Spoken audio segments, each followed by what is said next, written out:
Nosso primeiro entrevistado do programa de hoje é o Wilson Sandler. Ele está em Haifa, em Israel, é professor de história, especialista em Oriente Médio e vai nos ajudar bastante com os seus esclarecimentos. Boa noite, Wilson. Boa noite, prazer estar na Jovem Pan. Prazer também. Haifa, só para o nosso telespectador aqui acompanhar, fica mais ali ao norte, ao sul, ao centro de Israel? Tá, em Israel. Dentro de Israel fica o sul, centro ou norte? Fica ao centro, tá. Um pouquinho ao norte ao Líbano. Perfeito. Agora, você tem ouvido muita sirene tocando aí, já teve que correr para os abrigos antiaéreos, quantas vezes? Quando sai às ruas, os serviços estão funcionando normalmente?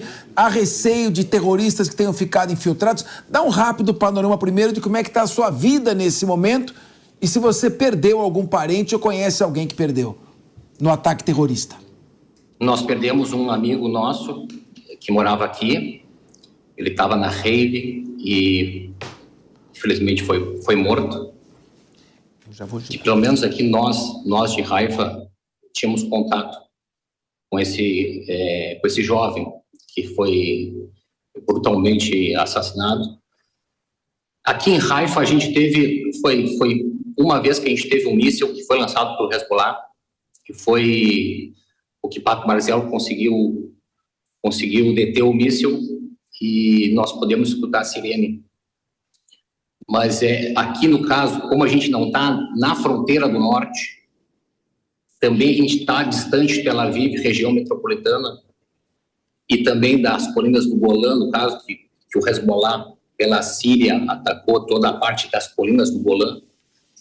A gente não sentiu como eles sentiram o ataque do Hezbollah pela Síria, pelo Líbano, e o Hamas, no caso, na faixa de Gaza, o pessoal mais do sul e do Tel Aviv, mais da região centro-sul. Aqui a gente está voltando ao normal. Hoje eu trabalho com educação especial. Minha orientadora, ela é palestina, de identidade israelense. O médico também da minha escola, ele é palestino, árabe, religiosos. Então, a gente tem esse contato com os árabes, que aqui são praticamente 20% da cidade são de palestinos. Então, a gente tem um contato muito grande com eles. Essa tensão é triste quando a gente está junto com os nossos colegas palestinos.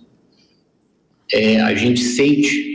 Porque aqui, dentro de Israel, a gente tem uma perspectiva de paz. Porque a gente tem que entender o que não é dito, né? Que desde a Irmandade Muçulmana, que foi fundada em 1928, naquele episódio do dia 24 de agosto, uma data marcante no Brasil, que a gente tem até o suicídio de Vargas, uma data, começaram as revoltas árabes, em 1928, e nesse mesmo ano foi fundada a Irmandade Muçulmana em março. A Irmandade Muçulmana, ela foi fundada desde que o Império Otomano foi desmembrado. A gente tem as potências colonialistas, que é Inglaterra, França. E, então, a Irmandade Muçulmana tem o caráter de combater a Inglaterra, a França e o sionismo. Então, eles deixaram bem claro que o objetivo deles também, como em 1928, René Guénon, ele também chega para o Cairo. Esse, no caso, ele é a base filosófica do Islã, que ele é nascido da França, ele é muito famoso, é um filósofo alquimista, estudioso. Inclusive, o próprio duginismo russo é baseado em René Guénon. A gente vai ter as bases do Islã radical, que ele, por exemplo, Arábia Saudita, Emirados Árabes, Rússia, Bahrein, todos eles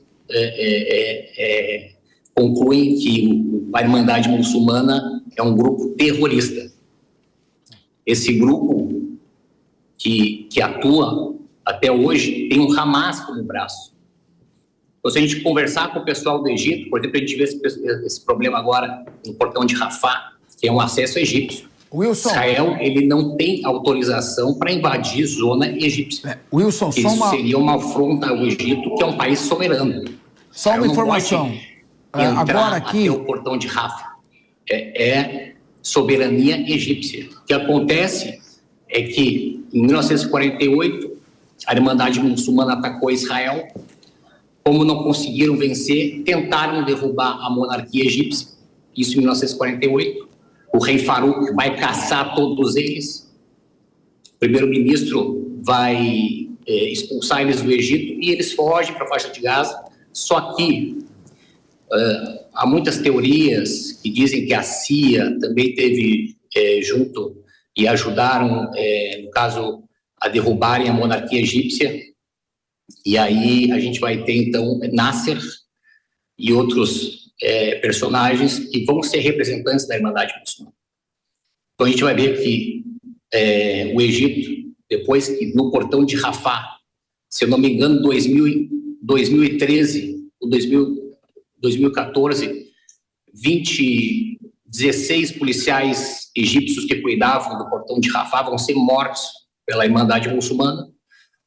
Vai ser 3 dias de luto, inclusive. O Egito vai caçar todos os responsáveis pela morte dos policiais egípcios. E eles fogem para a faixa de Gaza. O Egito tem uma política de tomar muito cuidado com a Irmandade Muçulmana. E o que a gente está vendo hoje é que Israel foi empurrando com a Bahia por políticas que foram desastrosas, onde se tapou o sol com a peneira, e agora que a gente tem esse braço da Irmandade Muçulmana em Gaza. E, infelizmente, a gente sabe que os efeitos da guerra são catastróficos para os dois povos. A gente tem agora soldados também, ontem já são, total parece que de 8 soldados, desde a incursão na faixa de Gaza, que já morreram, né? Ontem foi mais um jovem, além dos sequestrados que a gente tem, que a gente está falando de bebês, mulheres, inclusive a gente teve mulheres falando do desastre que está sendo a incursão na faixa de Gaza por parte de Israel. Então, o que a gente está entendendo para os nossos amigos palestinos, árabes, assim como os egípcios, há sim muito sentimento de revolta, mas os árabes, eles têm lutado contra o islamismo radical de forma severa. A gente vê, por exemplo, a atuação do Egito em não permitir que os palestinos entrem pelo portão de Rafah por temer a Irmandade Muçulmana, que a gente diz que é o Hamas, mas a gente está falando dessa ideologia que ela para todos os árabes, para todos os países árabes hoje, representa um perigo de ordem social. A gente está vendo essa repressão por parte do Egito, com os representantes da Irmandade Muçulmana.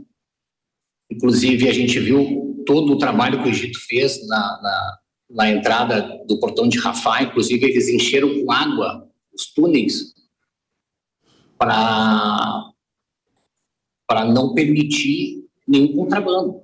O Egito tem total e plena consciência do perigo que representa essa ideologia.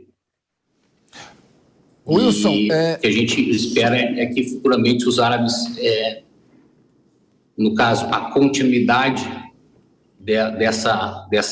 desse pacto de Abraão por parte da Arábia Saudita, e que ainda, no caso, a Arábia Saudita, a gente estava nesses encontros, que a gente acredita que isso vai ter andamento, porque a alternativa que nós estamos falando de aquecimento global, nós estamos falando de tecnologia, é que é um mundo onde o islamismo radical ele não tem mais paciência, as pessoas não têm mais paciência com o Islã radical, já não cabe mais para as políticas atuais.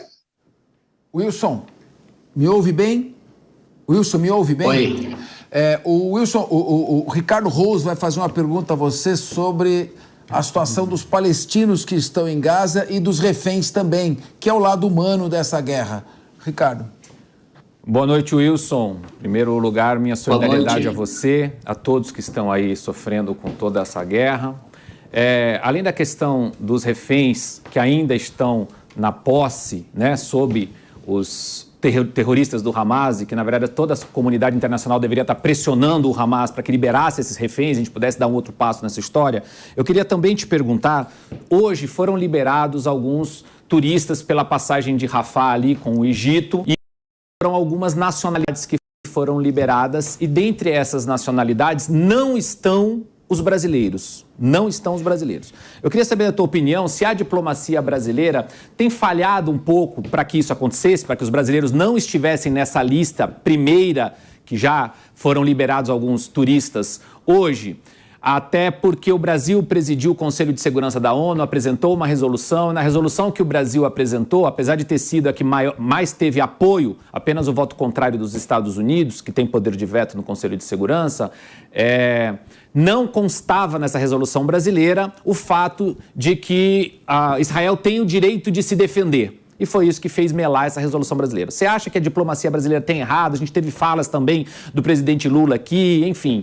Você acha que houve algum equívoco aí da nossa diplomacia pelo fato dos brasileiros não estarem nessa lista? Ou seja, eles vão permanecer mais tempo na faixa de Gaza, o que pode, inclusive, está colocando a vida desses brasileiros em risco?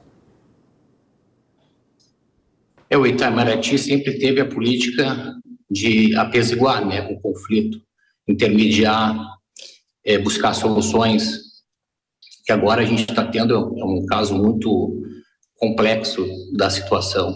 Eu até tinha visto a notícia que o MST tinha doado 2 toneladas de alimento, que havia um avião das Forças Armadas, que a gente sabe, um avião das Forças Armadas para trazer 2 toneladas de alimento, que cabe numa van.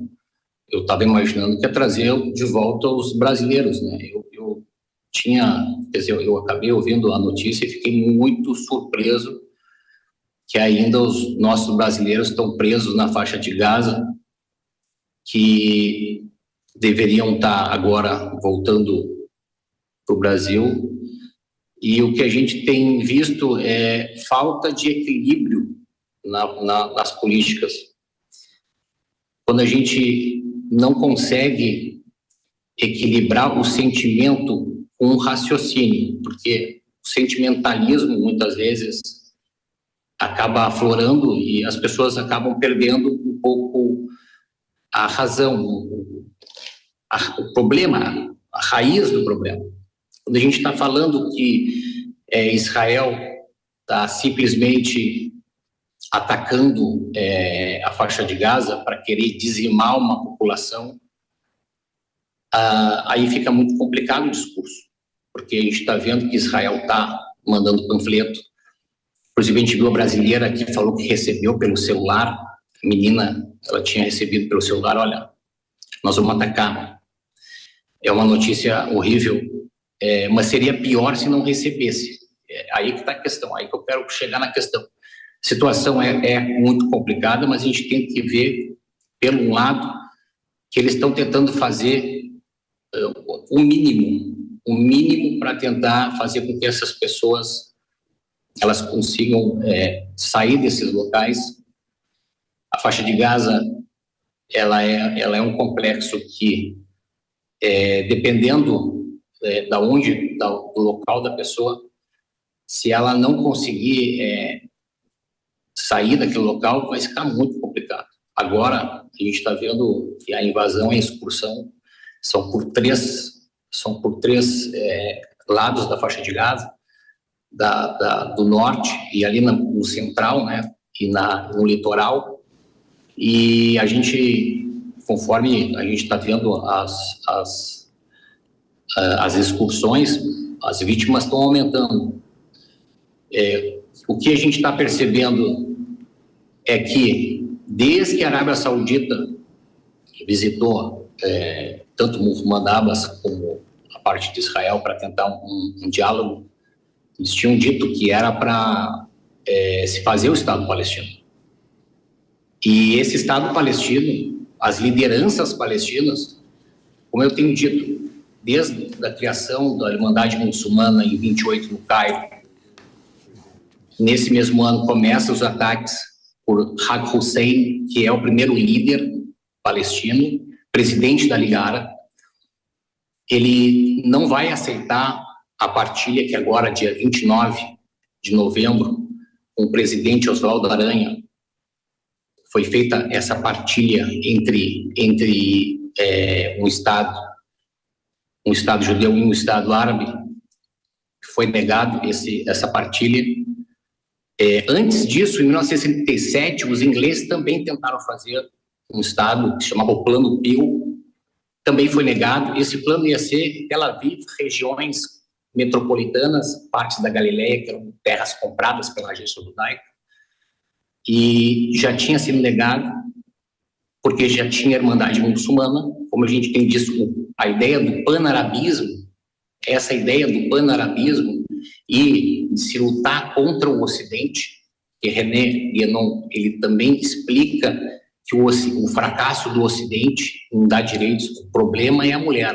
Porque da mulher, tu tem a dança, tu tem o álcool, tu tem a prevaricação e tu tem a prostituição. Então, esse fundamento do René Guénon, que vai estar no Cairo em 1928, na fundação da Irmandade Muçulmana, que é a base hoje do Islã radical, é combater o Islã por essa base do fracasso do problema da mulher. E como esse combate ele vai ser islamizado pela ideia do jihad, né, da jihad, não vai ser aceito tu ficar do lado daquele que está praticando, no caso, que tu quer combater. Se tu tem doutrina...